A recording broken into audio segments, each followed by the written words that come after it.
Hi guys, welcome to முப்படை training academy. என்ன SI students அவங்க ஸ்டார்ட் பண்ணிட்டாங்க, நீங்க எப்ப பண்ண போறீங்க?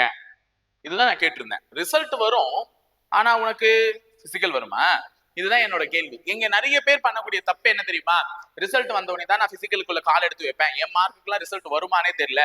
ஏன்பா பிசி நல்லா வந்த கொஸ்டின் பேப்பருக்கே கட் ஆஃப் குறையும் பொழுது உங்க கொஸ்டின் பேப்பர் ஏற்கனவே நான் என்ன சொன்னேன், ரொம்ப ஒரு மாடரேட் டு ஹை லெவலான ஒரு கொஸ்டின் பேப்பர் தான். ஸோ இந்த கொஸ்டின் பேப்பருக்கு கட் ஆஃப் வந்து நீ மட்டும் ரொம்ப மட்டமா பண்ணிட்டேன் எக்ஸாமே சார். நான் நிறைய படிச்சேன் சார், என்னால வந்து இந்த 100 கொஸ்டின்ஸ் இல்ல 102 கொஸ்டின் 106 கொஸ்டின் தான் அட்டன் பண்ணன்றத என்னால ஏத்துக்கவே முடியாத ஒரு விஷயம் சார் அப்படின்னு சொல்லிட்டு நீ மட்டும் தான் சொல்லல, எல்லாரும் அதே தான் புலம்பிட்டு இருக்கான். உனக்கு கஷ்டம்னா மத்தவங்களுக்கு என்ன இதுவா? உனக்கு தக்காளி சட்னினா மத்தவங்களுக்கு என்ன? உனக்கு வந்தா ரத்தம் மத்தவங்களுக்கு தக்காளி சட்னி அப்படிலாம் கிடையாதுல்ல. அவங்களுக்கும் இந்த கஷ்டத்தை ஃபீல் பண்ணிருக்காங்க. ஸோ அவங்களுடைய மார்க்குமே கொஞ்சம் டவுன் ஆகி தான் இருக்கு. ஸோ யாருமே பெஸ்ட்டை வந்து ரொம்பலாம், அதாவது நீங்க வந்து எண்ணி பாருங்க, கைவிட்டு எண்ணிலாம் அந்த 120 அபவ் எல்லாம் போட்டு இருக்கவங்க எல்லாம். ஸோ இதுக்கப்புறம் டென்டேட்டிவ் ஆன்சர் கீழே தான் இந்த நிலைமை. இன்னும் ஃபைனல் ஆன்சர் கீழே ரிசல்ட்ஸ் எப்படி வேணாலும் மாறலாம் தலைகீழாக. சரிங்களா? அதுக்கெல்லாம் நம்ம எல்லாத்துக்குமே ரெடி ஆகிறதுக்கான வழியை பாருங்க. ஸோ நாளைக்கு ஒன்ஸ் வந்து ரிசல்ட்ஸ் டிக்ளேர் ஆயிடுச்சுன்னா, இப்போ எப்படி பிசிக்கு ஒரு இடைவெளியே இல்லாம ஒரு கேப்பே இல்லாம பிசிக்கல் வந்து டக்குன்னு நின்னுச்சோ அந்த மாதிரி அதுக்குமே வந்து நிற்கும். அதை தான் நான் கேட்கிறேன். அவங்க அப்ஜெக்ஷன் ரைஸ் பண்ண கொஸ்டினை செக் பண்ண ஸ்டார்ட் பண்ணிட்டாங்க. ஸோ அப்ஜெக்ஷன் ரைஸ் பண்ண கொஸ்டின்ஸை செக் பண்ணிடுவாங்க. அதுக்கு அடுத்து எதுக்கெல்லாம் மார்க் கொடுக்கலாம், எதுக்கெல்லாம் கொடுக்க வேணான்ற ஒரு டிசைடுக்கு வருவாங்க. அந்த டிசைடிங் அத்தாரிட்டியை வச்சு ஓஎம்ஆரை கரெக்ஷன் பண்ண ஆரம்பிப்பாங்க.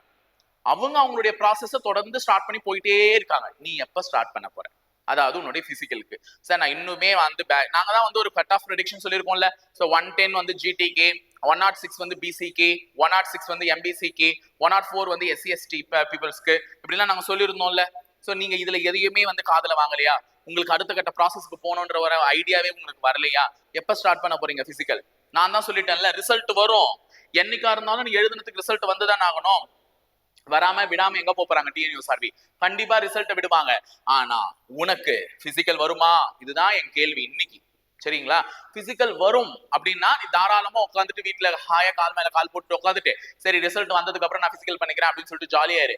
ஆனா ரிசல்ட் வந்துட்டு அதிசயமா என் நம்பரே அதுல வந்துருச்சு சார்னு சொல்லிட்டு அப்புறமா வந்து நான் நிறைய பேர் எனக்கு பிசிலே சொன்னாங்க, சார் என் நம்பர்லாம் வராதுன்னு உட்காந்துட்டு சார், திடீர்னு வந்துருச்சு சார். இப்ப வந்து பாத்தீங்கன்னா என்னால பிசிக்கலே பண்ண முடியல. இப்ப வந்து புலம்பி என்ன பிரயோஜனம்? உனக்கு இருந்த காலத்தை நீ வீணா விரயம் பண்ணிட்டு அதுக்கப்புறம் வந்து எனக்கு பிசிக்கல் வரலன்னா எதுவுமே பண்ண முடியாது. அந்த நேரத்துல யாராலையுமே வந்து இண்டிவிஜுவலா கான்சென்ட்ரேட் பண்ணி சொல்லியும் கொடுக்க முடியாது. பதட்டத்துல ஓடி போயிட்டே தான் இருக்கிற மாதிரியான சூழ்நிலை வரும். அதனால தயவு செஞ்சு சொல்றேன், உனக்கு ஒரு ஹோப் இருக்கு. நம்ம சொன்ன அந்த ஒரு கட் ஆஃப் ப்ரெடிக்ஷன் வீடியோ இருக்குல்ல, சோ அதை போய் பாருங்க. ஆமா சார் எனக்கு இவ்வளவு மார்க் வருது சார் டென்டேட்டிவ் ஆன்சர் கீழே நீங்க சொன்ன மாதிரி. சரிங்க சார், நான் உங்க மேல பாரத்தை போட்டுட்டு, கடவுள் மேல பாரத்தை போட்டுட்டு தாராளமா என்னுடைய பிசிக்கல் ஈவென்ட்ஸை ஸ்டார்ட் பண்றேன்னு சொல்லிட்டு இன்னில இருந்தே தயவு செஞ்சு எழுந்து ஓட ஆரம்பிச்சிடுங்க. உட்காந்து ஹாயா படுத்து உறங்கக்கூடிய முயல் அல்ல நீ, ஓடிக்கிட்டே இருக்க வேண்டியவன். சரியா?